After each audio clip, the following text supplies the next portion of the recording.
कुछ लोग ये कह रहे हैं कि डॉक्टर साहब दोबारा कैंडिडेट यहाँ भेज दिए। गोहाना से आपका क्या नाता? लोग ये जानना चाह रहे हैं। बहुत सारे लोग कह रहे हैं डॉक्टर साहब यहाँ के हैं, उनकी वो है। देखो सुनो, डॉक्टर साहब 3 बार से लगातार जो जगबीर मलिक विधायक बनते आ रहे हैं, क्या चुनौती अब की बार अरविंद शर्मा के सामने गोहाना में आए हो? समस्या है क्या देखी, चुनौती क्या लग रहा है? लोग कई लोगों से मिलते हैं, कई लोग ये कहते हैं तो भूपेंद्र सिंह हुड्डा आगे है, डॉक्टर साहब तो यहाँ गलत आगे फंस गए, बिला रोहतक में पार्लियामेंट में हरा दिया, यहाँ फिर कई हुड्डा जो डॉक्टर साहब को दोबारा ना हरवा दें। अगर अरविंद शर्मा कमल खिला पाते हैं तो अरविंद शर्मा के लिए प्राथमिकता क्या रहेगी गोहाना के लिए? गोहाना में सबसे बड़ी प्राथमिकता ये है कि हम सब मिलकर के। नमस्कार, इस वक्त गोहाना में है डॉक्टर अरविंद शर्मा मेरे साथ हैं। भारतीय जनता पार्टी ने इनको फूल दे के भेजा है कि आप गोहाना में जाओ और फूल को खिलाओ, क्योंकि गोहाना में फूल खिलना थोड़ा मुश्किल हो गया है। डॉक्टर साहब, रोहतक पार्लियामेंट के बाद आप यहाँ आए हो, किस तरीके का माहौल देखने को मिल रहा है?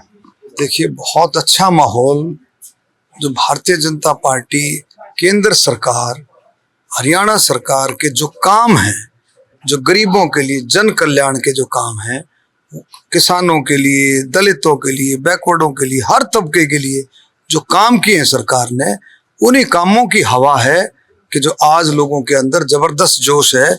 और हम कह सकते हैं, दावे के साथ कह सकते हैं कि गोहाना में कमल का फूल खिलेगा और हरियाणा में तीसरी बार भारतीय जनता पार्टी की सरकार बनेगी। कुछ लोग ये कह रहे हैं कि डॉक्टर साहब दोबारा कैंडिडेट यहाँ भेज दिए। गोहाना से आपका क्या नाता? लोग ये जानना चाह रहे हैं। बहुत सारे लोग कह रहे हैं डॉक्टर साहब यहाँ के हैं, उनकी वो है। देखो सुनो, हरियाणा छोटा सा प्रदेश है, मानते हो इस बात को?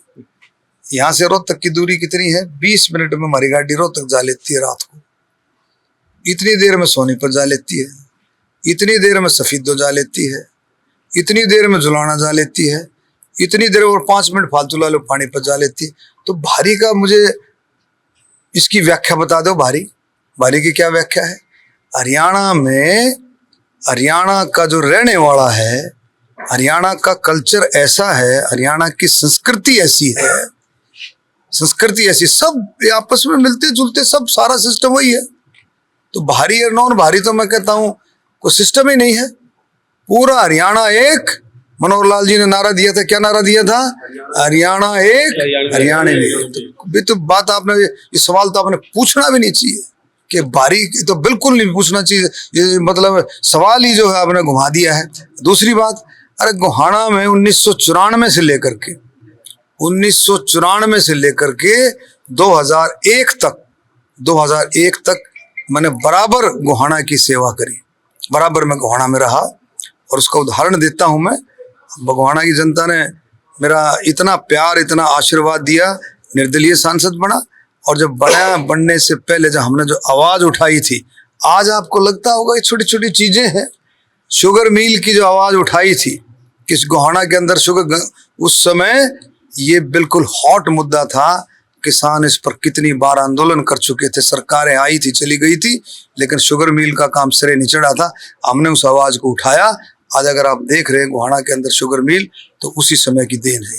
दूसरा, आप उस समय के बारे में जाके पूछो, उस समय के बारे में जाके पूछो, कहीं अगर पानी की समस्या थी। आज का आप हरियाणा देखते हो और 1994-95 का हरियाणा देखो, उस समय की देखो।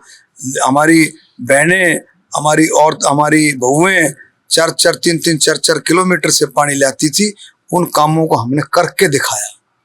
आप कटवाड़ में देखो, रिढाणा में, धनाना में, बनवासा में, मेरे को कई गांवों के नाम याद हैं जहां हमने इन समस्याओं का समाधान किया। तो वो लोग इतना सेवा भाव, इतना विश्वास करते हैं। अब हम जब आए, पहली दफा यहाँ आए, काफी दिन के बाद लोग टूट के पड़े। 1996 के बुजुर्ग जो चल नहीं सकते थे, तो लाठी लेके चल रहे थे, वो आशीर्वाद देने के लिए आए। तो बिल्कुल जो है ये बातें, लोगों में सेवा भाव की कोई भाषा नहीं होती। सेवा भाव का एक भाव होता है। कोई सोचे जी इसने फलाने ने हिंदी बोलनी आओ, इसने अंग्रेजी बोलनी आओ, इसने सिर्फ हरियाणवी आओ है, ऐसा नहीं है। सेवा भाव दिल और आत्मा में है, उसके लिए किसी भाषा की जरूरत नहीं। डॉक्टर साहब 3 बार से लगातार जो जगबीर मलिक विधायक बनते आ रहे हैं, क्या चुनौती अब की बार अरविंद शर्मा के सामने गोहाना में आए हो? समस्या है क्या देखी, चुनौती क्या लग रहा है?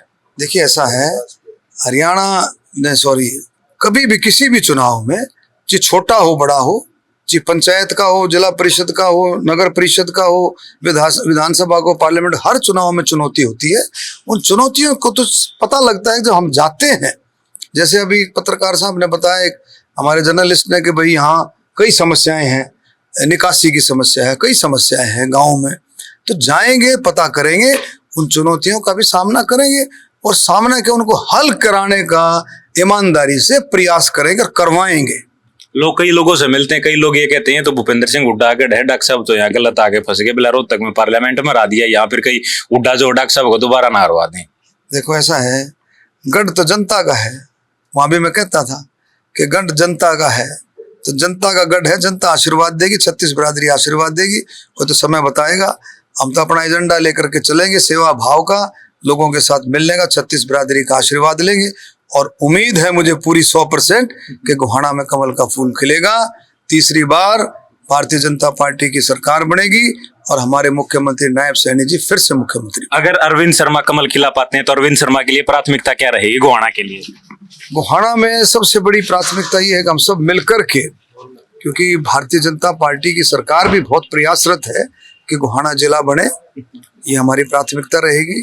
जहाँ कई जगह फाटकों की समस्या है, जो है जाम लग जाता है, लोगों को परेशानी होती है, फाटक मुक्त हो, सारी बात चर्चा करके, और बाईपास जो शहर के अंदर भी ट्रैफिक की बड़ी भारी समस्या रहती है हो रहे, IMT से जोड़ने की बात है, और भी समय समय पर सारा सिस्टम आएगा धीरे धीरे।